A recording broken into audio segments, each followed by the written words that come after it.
How many of you have students who struggle with reading, writing, or math? How many of you have delivered instruction but have difficulty getting to all the students who need your extra assistance when completing their seat work?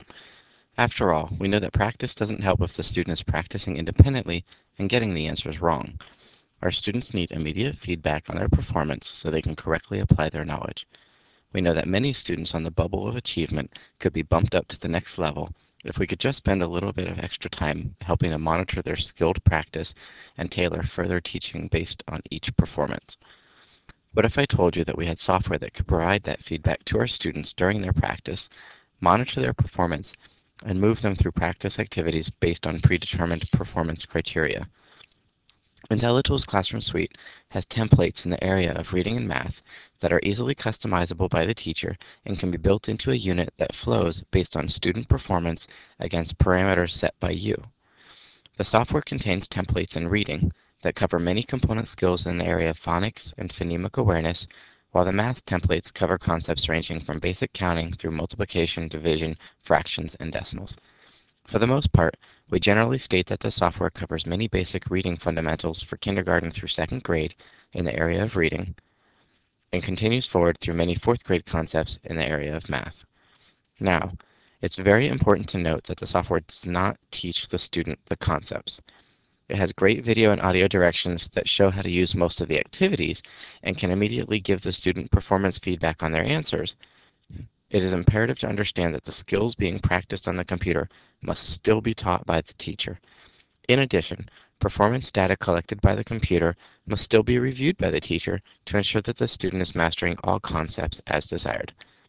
Before we jump all the way in and look at the content, let's take a look at the structure and organization of the program itself. As you can see on the screen, when you launch the software, you start off at the login screen. At the top of the screen is a drop-down box with a menu list of classes. So here, Mr. Press has a class, and Miss Smith has a class, but Miss Smith has no students in her class.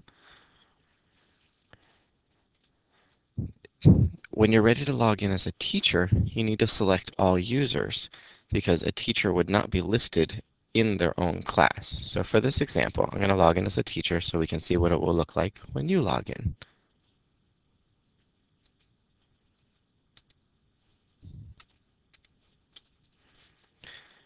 At the home screen, there are 8 options that you're able to choose from, so let's take a moment to discuss each of these options.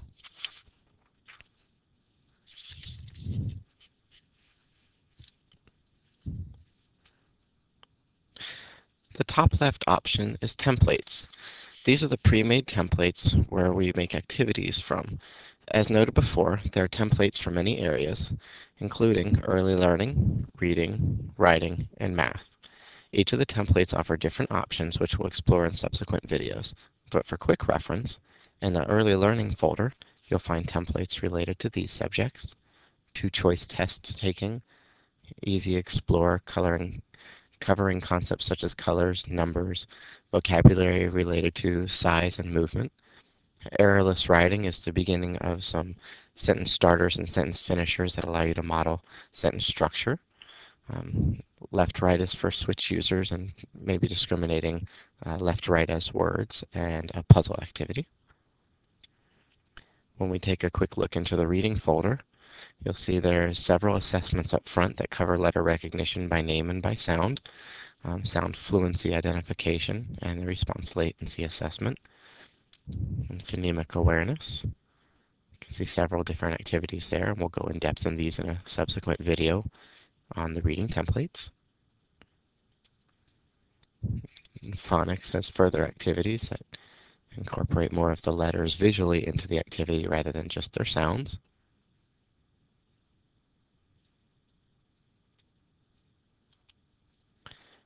And then finally, further in the reading folder, there are single activities on building fluency, vocabulary, and comprehension. Jumping over to the writing folder, there are activities that encourage the student and provide structure for writing autobiographies, journals, letters, and reports. In the math folder, you can see there are folders that represent activities that cover early math concepts such as counting, sorting, and patterns, addition, subtraction, multiplication, and division, are found under whole number operations, place value, fractions and decimal, and money. If we go back to the home screen, we'll see that the second button is for creativity tools. This is an area where you can open up activities that allow you to use many of the virtual manipulatives, tools, and presentation types of tools where you can design uh, little video animation and demonstrate math concepts using the math tools or using the writing tools, etc., and a little paint program as well. If we go back to home, published activities is the area where final activities are stored. So while we may go into templates to open something and customize it, once we're done, we publish it and it goes in the published folders area. It is our recommendation to create a folder. The best system is actually to make a folder by subject area or grade level area.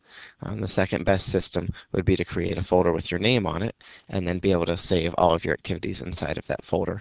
You need to understand that this is a public filing cabinet, so even though I'm logged in as Matthew Press, there's a folder down here named Ms. Peterson, I can still go inside that folder and access that activity. It is not secured. It is not locked down based on who's logged in. Teachers are the only ones that can log into this area. However, any teacher can see any activity in this area, as well as accidentally delete those activities. So please do not delete any activities by accident. Jumping back to the home screen, if we click on My Work, this is where you would find any work assigned to that user.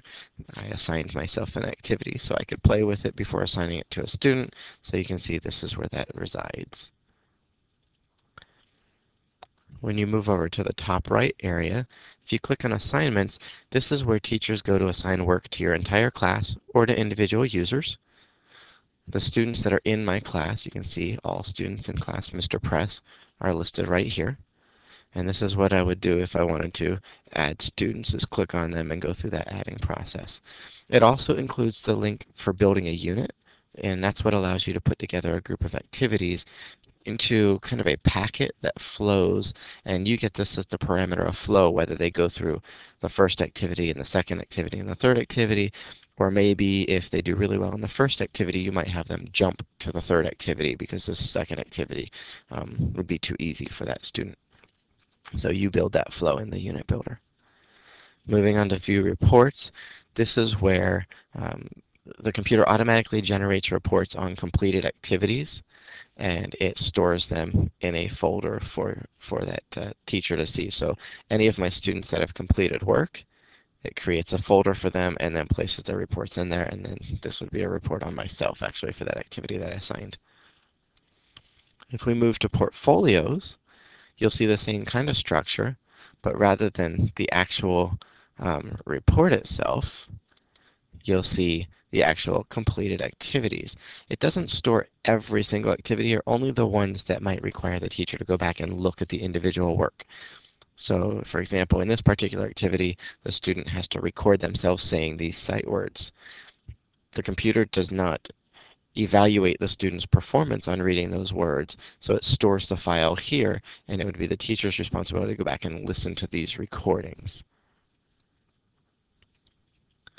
Finally, teacher options is the area where you would create classes and students, modify existing student setup and preferences, as well as you can come in and assign work through the Manage Assignments button here. And you can also generate reports on student performance as well as student usage time. So that's where all of this occurs. There are actually two more buttons on the page down here, the Activity Exchange, and you have to click on the icon here. This takes you out to a link on the internet where lots of pre-made activities are being stored, and they could have been created by any teacher. Let's go take a look real quick. If I log in, and the creation of an account is free, but you can see there are tons of activities since the last time I signed in. So I don't need to necessarily recreate activities. If I have an idea, I could go look here first, download it, and import it into Classroom Suite. And there are videos that tell you how to do each of those steps. The final button here is the Learn About Classroom Suite button, which is really just a help button. It launches an Internet Explorer page that's on your computer, not out on the web, that will guide you through most of the questions you might have on the software itself. I should point out that the sign out and quit buttons are here. Right now I'm currently logged in or signed in as myself. If it was time for me to be done and time for another student to engage with the software, then I would want to choose sign out, and then that student could come in and sign into the program. If I choose quit, then I have to start up the whole program again. So if you're going to use it with a second user, then choose sign out and not quit. If you're done with the program completely, you could go straight to quit. So now that we have a general overview of the software, the next 4 videos will take a closer look at the areas of early learning, reading, writing, and math. Each of those topics is represented by a folder in the templates area that you saw and contains some nice starting points to customize activities for our students.